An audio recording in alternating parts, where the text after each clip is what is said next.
chegou um momento na vida daquele piloto, depois dele ter decidido morrer, porque não tinha muita escapatória para ele. Imagine um camarada no meio da selva amazônica, ele conhecendo os procedimentos de busca quando uma pessoa se perde, então ele sabia que ele ia ser procurado. Então ele cumpriu todos os protocolos, ficando próximo do avião, que já tinha pegado fogo, fez o seu acampamento ali, porque ele sabia que durante os 8 dias ele ia ser procurado. Muito bem, foi procurado, só que não foi encontrado. Quando ele passou os 8 dias, que viu que não foi encontrado, e ele sabendo que a cidade mais próxima era 200 quilômetros, e ele fraco, debilitado, depois de 8 dias, comendo só coisinha, pouquinho, roendo uma frutinha, uma coisinha para ele, o corpo está esfraquecido. Então, naquele momento, ele viu que a coisa mais acertada, não é nem acertada, era a única que era possível, era morrer. Só que ele queria acelerar a morte, mas ele não tinha coragem de se matar. Então ele pensou, eu tenho 2 maneiras de eu morrer.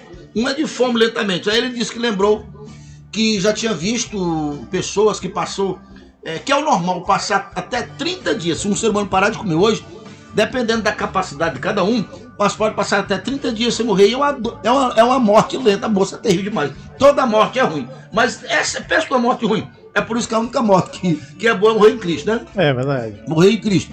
Então, ele tinha. Essa é uma das maneiras. E a outra maneira é ser comido por uma onça. E aí, quando ele entendeu que essa ser comido por uma onça era a maneira mais fácil, menos dolorida, em quem você imagina que ele foi pedir para mandar a onça? Para Deus. Só que ele lembrou, não tem um prisaca com Deus. Porque lá quando o meu pai era um jovem, esse Deus deixou meu pai morrer. Muito pelo contrário. Muitas pessoas, foi Deus que matou. Se Deus matou ou se Deus deixou, na cabeça dele, Deus podia não deixar. E pode mesmo, dependendo da situação, Deus pode. Só que é o mesmo caso do Whindersson Nunes. Não foi esse o caminho que tu escolheu? Então Deus não pode ser responsabilizado pelas nossas atitudes. Caso contrário, nós seríamos apenas marionetes. Então, quando ele pensou impedir a Deus, ele lembrou, não, Deus, mas eu tenho um apreciar com o Senhor. Eu não acredito no Senhor. Eu disse assumidamente que não acredito no Senhor. Por causa dessa mesma linha aí. Por causa dessa mesma linha. Só craque da sonoplastia. Que quando ele decidiu não lutar mais pela vida, que ele pegou o celular, que fez ele disse que tinha 15% de bateria. Quando ele fez que ele fez o vídeo se despedindo da família. Ele disse que ele foi visitado por forças, eu sei que é forças do diabo, forças malignas, com sentimentos que ele nunca tinha nem sequer imaginado que existia. Uma dor tão profunda, um medo tão profundo, uma coisa que não tem palavra. Você já teve aquele pesadelo que quando você acorda parece que tá real ali, um medo tão grande, um medo mais que o normal mesmo. Ele conta lá, diz, multiplica por 1000.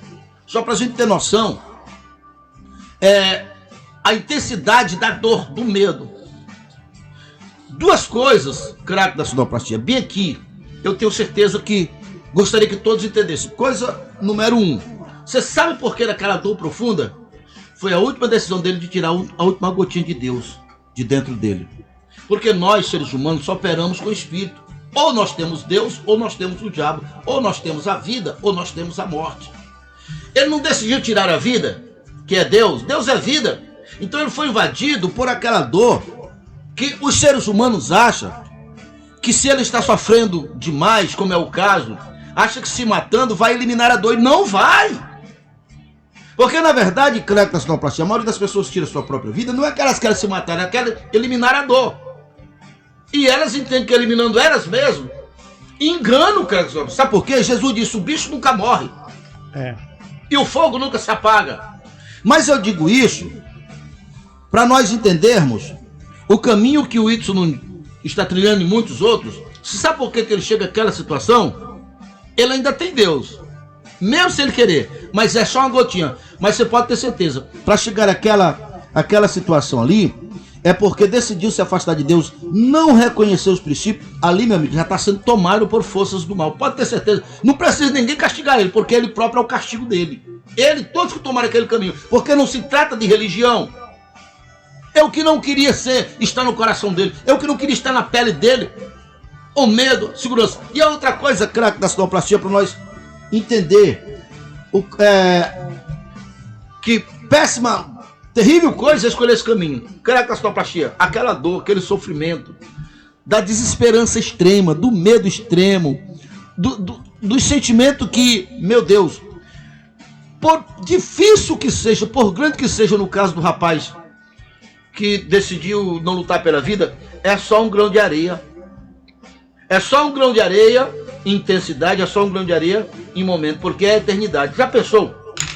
Quem entende isso, cara, da sua praxia, não para de pregar o evangelho. Porque esses camaradas aí, bom, eu lamento pela vida deles. Esse camarada que hoje está falando isso, amanhã pode pegar um choque igual esse rapaz que nós estamos falando. Foi nesse momento que aquele rapaz disse, não, Senhor, Deus, eu quero me acertar contigo. E ele se acertou lá no meio da selva. E ali, o que ele não já tinha decidido morrer, olha, vê claramente que foi Deus que entrou lá no coração dele. Porque Deus é isso, Deus é essa força, rapaz. Deus é aquela força que olha para todo lado, não vê a solução. Mas quando Deus está no seu coração, você vê a solução, você vê a porta. Quando o camarada está sem Deus, ainda que existe porta, mas ele, olha, não estou vendo não. Rapaz, atravessa para o outro lado da ponte, não quero não, estou desencorajado. Porque falta de Deus. Quando Deus está no coração do homem, ainda que morra, o cabra acorda. Lázaro, sai para fora. Verdade. Ele acorda, senhor. Verdade. Rapaz, esse povo aí, esse caminho que esse povo escolheu, porque, meu Deus, tá na Bíblia, de Gênesis Apocalipse, que o que eles fazem é idolatria. Eles difundem o pecado. Eles causam erro. Então, eles não sabem, deixa eu olhar aqui, olha aqui, sinal pra chefe. Eu vi você querendo dizer alguma coisa, não tem pedido de música. A pedida não, irmã Jaqueline, de ontem. Porra, então. Rapaz. Você sabe da história do cabra que só tinha R$4 e queria merendar bem, senhor? Você falou igual ele. Não, sei não. O cabra tinha R$4, senhor. E aí ele pediu um leite, né? Ô, senhora, tem um leite aí? Tem. Quanto é? R$2. Dá um leite. Tem pão?